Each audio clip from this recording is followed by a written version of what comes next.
Hello everyone. This is a Vissim video today, and I will talk about car parks where you have one entrance and you use the same entrance for vehicles to exit.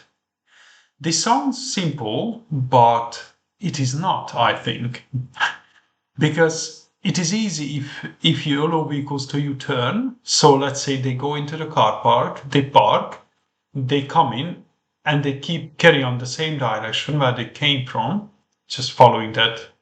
Then they U-turn and they exit. That's simple, but I don't want that. I want vehicle to come in, park, and then they exit onto the right exit link as they would do in real life. So let's have a look at that. But before we do that, let me say thank you for everyone who liked and commented on my previous videos. It helps the algorithm a lot. And also whoever signed up for pledging a few dollars on Patreon or on YouTube as a member. Thank you very much.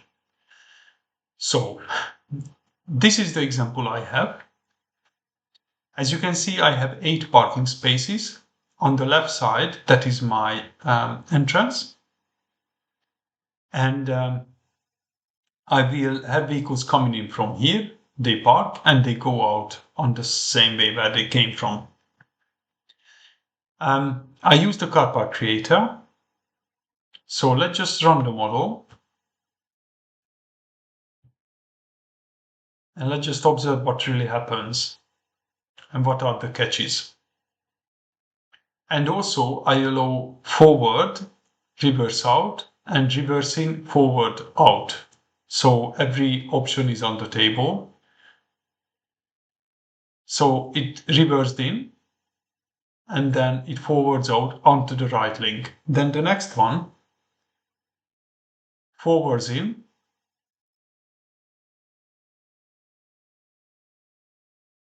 that one reverses into the other one, and they go right onto the exit link, and then they go.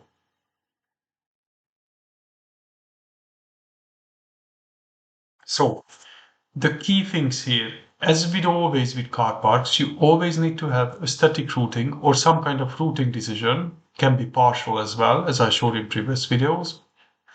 But you need to have like the static routing that guides vehicle through the car park.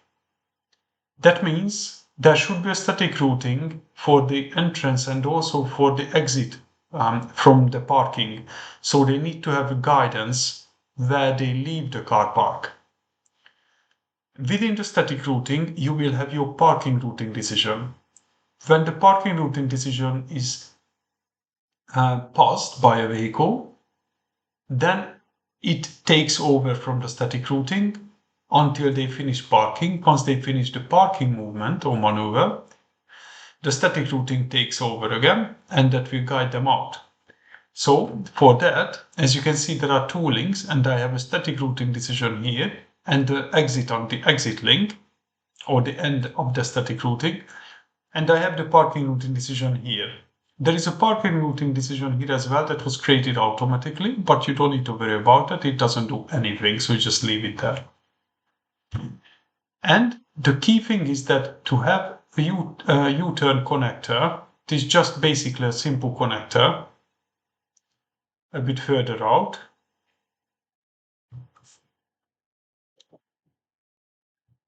So you can close your static routing like that. When you place this connector, you need to make sure that it is a little bit further away because a lot of connectors and priority rules are created. So if I just start the model and I switch on priority rules, you can see that there is a lot going on. So you need to make sure that this U-turn connector is a bit further away so they can do all the movements and vehicles can fit there. And so just give them bits of space. If you don't want to show that visually, you can always convert these links as invisible, and then you can just create a dummy link that shows the network you want. So that's always a solution. Then you need to make changes to the connectors. So what you do is you need to ban certain connectors, so you make them unavailable for exiting. So you don't want to allow vehicles to exit onto the entry link. So you don't want vehicles to exit or to arrive from the parking space onto this link. You want everyone to arrive onto that link, the exit link. And to achieve that, you need to close off certain connectors. So let's start and create this ourselves now from scratch. I will only do a single parking space on each side because it can get a bit complicated and it would take a lot of time, but you will understand clearly very easily what you need to do, just basically 10 times. Okay, so let me just create a single link. And basically that's where you start from. Now you click your car park creator and you create as many car parks as you want. I'm just going to do one. And you can also set up all your settings here, like the speed, the movements, the vehicle types, everything you need. Parking duration. The key thing is to use the generate opposite direction. With that, as you can see, it automatically plays the exit link. Just click OK. But make sure that you have this tick done, all. So basically it creates the connectors for all movements. And also you can set, as I said, what you need is the parking rate for reverse and forward. So you can set all these up how you want vehicles to move. But I'm just going to use a very generic one. So all movements are allowed. Okay. I'm going to move this parking decision back a little bit because if it's too close, then certain vehicles can maybe miss the connector or the priority rule automatically Vissim creates if they drive fast. So I'm going to just place a connector far away there. It's just a simple U-turn connector. You can add these intermediate points if you want, but it doesn't matter. Then go to vehicle routes and create a static route before the parking routing, a little bit before and a little bit after the entrance. So just place there and then the exit there. That's fine. And as you can see, it loops through the U-turn connector. Then vehicle input, just to have vehicles, I am going to put just 150 and cars. All right. Then you list all your links. And what you do is you need to make sure that you filter it down to connectors. It's not necessary, but let's just, it's easier to see through. So make sure that it is ticked and click yes. So let's start from the bottom.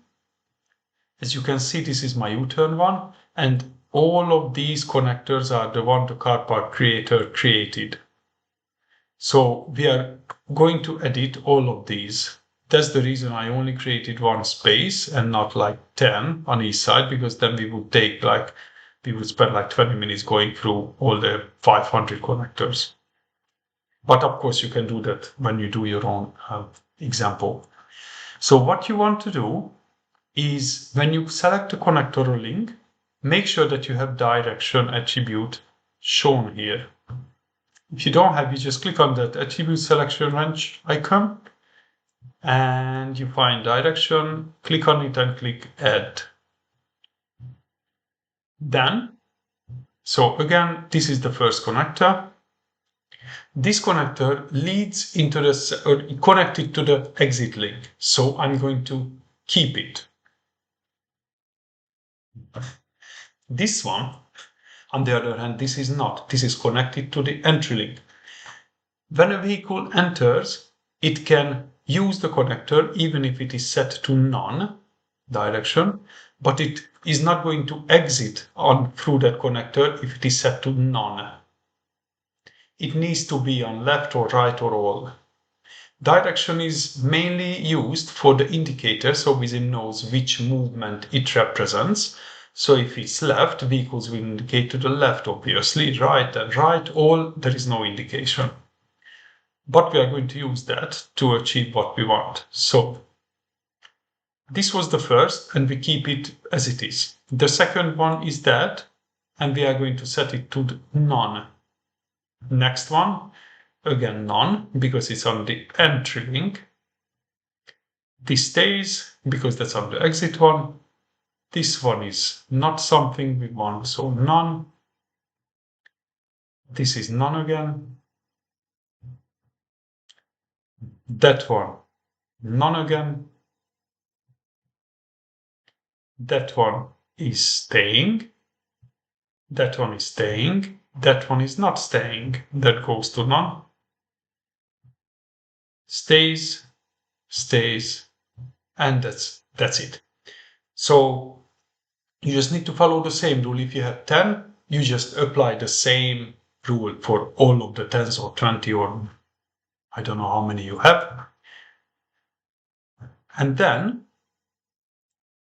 let's just run the model and see if I missed something. So I'm just started. Well, let's wait until the first vehicle arrives. Would have used the higher vehicle input there. Okay, so the first one arrives.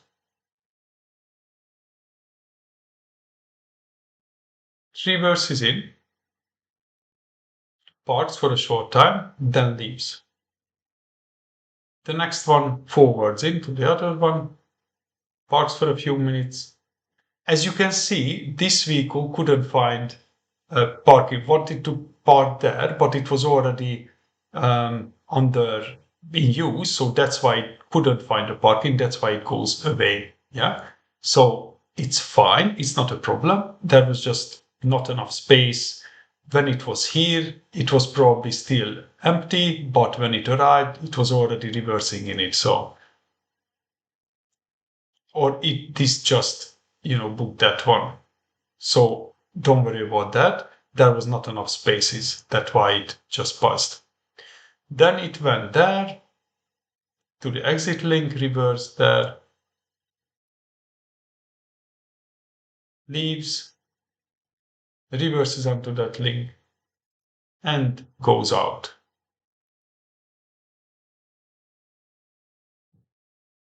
Now it found a space, it reverses onto the exit link, and that's it. So as you can see, it works, and it's very simple. You just need to follow those important steps. Again, the static routing decision always need to be around a parking from the start to the end. Within the parking, you need to make sure that there is enough space. If your vehicles are driving like 50, you don't want the parking space to be like 2 meters upstream before the first connector because it just can't slow down. And you need to make sure that you need to set to none all connectors that doesn't lead to the exit link you want. And if you do that, it should work.